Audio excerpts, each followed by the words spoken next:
Hi friends, ఈరోజు అయితే చూడండి, నేను అంగన్వాడీ స్కూల్లో ఇచ్చిన ఈ పిండితో అయితే బిస్కెట్స్ చేద్దాం అనుకుంటా ఉన్నాను. మా బాబుకి అయితే ఇస్తారు ఫ్రెండ్స్ అంగన్వాడీ స్కూల్లో ఈ బాలామృతం.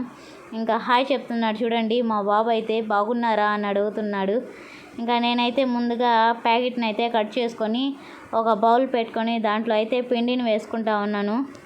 ఇంకా మనకు కావాల్సినంత పిండి అయితే వేసుకోవచ్చు ఫ్రెండ్స్, ఎన్ని చేసుకోవాలనుకుంటామో అన్నీ. ఇంకా దాంట్లో కొంచెం గోధుమ పిండి అయితే యాడ్ చేసుకోవాలి. అప్పుడే మనం చేసుకున్న బిస్కెట్స్ అయితే బాగా వస్తాయి, లేకుంటే ఇరిగిపోతాయి అన్నమాట. చూడండి, నేనైతే గోధుమ పిండి వేసుకునేసాను.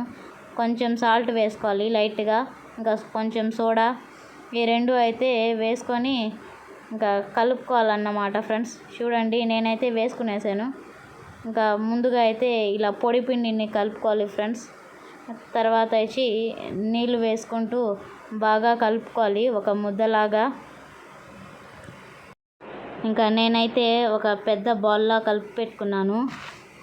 చూడండి, ఈ విధంగా అయితే కలుపుకోవాలి ఫ్రెండ్స్ మెత్తగా. ఇంకా దీన్ని అయితే 4 బాల్స్లా డివైడ్ చేసేసాను. ఇంకా ఒక్కొక్క బాల్ అయితే తీసుకొని మనం చపాతీ కర్రతో ఇంకా చపాతీలా చేసుకోవాలన్నమాట. పొడిపిండి రాస్తూ, పొడిపిండి రాయకపోతే ఇరిగిపోతాయి ఫ్రెండ్స్. ఇంకా ఒక మూత అయితే తీసుకొని నేను రౌండ్స్లా కట్ చేసుకుంటా ఉన్నాను. చూడండి, బిస్కెట్స్ ఈ విధంగా అయితే కట్ చేసుకోవాలన్నమాట. చూడండి, చాలా బాగా వచ్చాయి కదా. నేనైతే ముందే అన్నీ చేసి పెట్టుకునేస్తున్నాను. చాలా చేశాను ఫ్రెండ్స్, 1 కేజీ పిండి వరకు అయితే వేసుకున్నాను.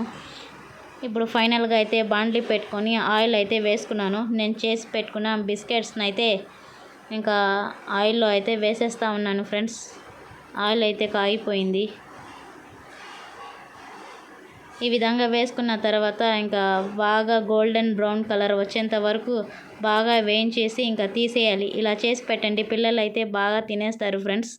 ఓకే ఫ్రెండ్స్, మీరైతే నా వీడియోస్ చూడాలనుకుంటే ముందుగా నా ఛానల్ని సబ్స్క్రైబ్ చేసుకోండి. ఈ వీడియో నచ్చితే లైక్ చేయండి. Bye friends.